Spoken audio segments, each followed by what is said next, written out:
J with the Damager.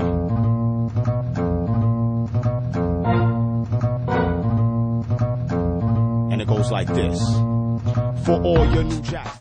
I was so hyped, man. And it was like Thomas Campbell, Tobin Yellen, Tim Broch, rest in peace, you know, Jesse Paez.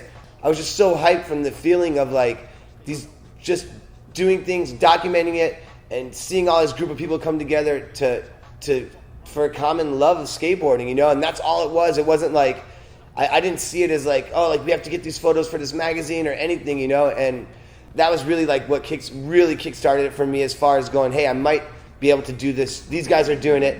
I saw what they were doing when they were here. I think I could do this too.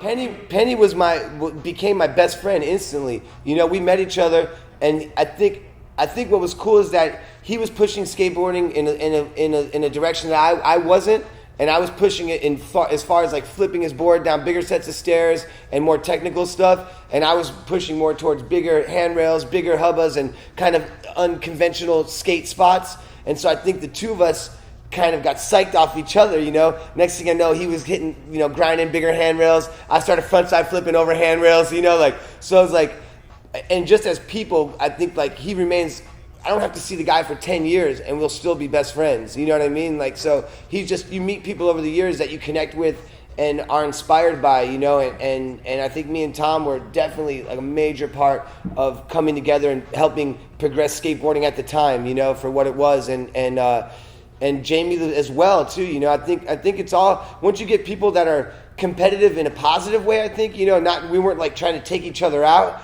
but we were just trying to push each other, you know. So I think it just was good group of people coming together at that time to help the progression of skateboarding get to where it was going.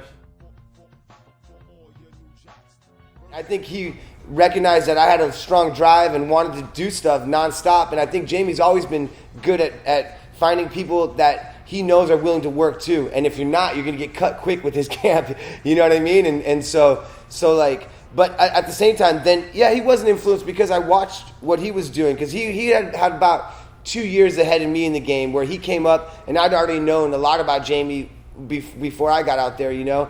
And I saw him, and I saw what he was doing. I saw that he wasn't only a pro, but he was talking to the companies. He was designing. He was hands-on, and he had a strong voice for everything that was happening that revolved around his products. And I was always just going into Foundation with him or Toy Machine, and I just watched what he was doing, kind of, you know. And I was like, okay, he's talking, and they're listening to him, you know. And so I think Jamie really opened up my eyes more that you could do more than just skate and get more involved with these companies, you know.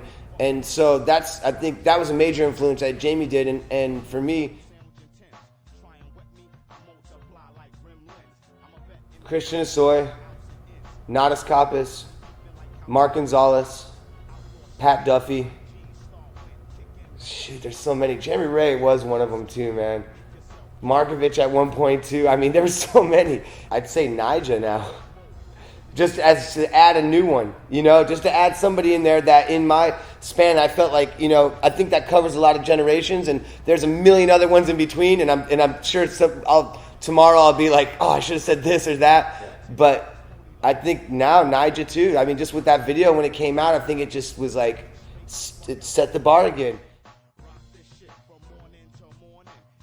Mark Gonzalez, yeah, just still to this day. Like, I mean, just because for me, skateboarding was never about just the progression. It was about like the individual and the person and what they brought to skateboarding. Not many skaters could have a career as long as he has and still maintain that idea, you know, like still he is skateboarding. That is everything, is Mark. It's freedom. It's not caring about anything. It's about going on your board, enjoying yourself, pushing yourself physically, mentally, and having as much fun as you could possibly have. That's what skateboarding is, and that's what Mark is. Through my perspective, I guess what I would say is that I brought the idea of just continuing to have fun and doing this, because I genuinely always have had fun skateboarding throughout the hardest parts of filming, demos, all this stuff. And as easy as and fun as it looks from the outside, it's a job. It becomes a job. It becomes hard. It becomes, you know, a challenge on you to outdo yourself, all these different things. But throughout it all, I just had a blast doing it, and I love it, you know, and I've always loved it. And so I would like to think that, like, I brought just the idea of continuing to do something you love and enjoy what you're doing, and maybe a twist of style that might not have existed in skating had I not come around as much. I mean, I think TransWorld has been major part of my career. I mean, I can't, you know, words can't describe how much I thank you guys for all the years of work that we've had together, and all the support that you've given me over the years.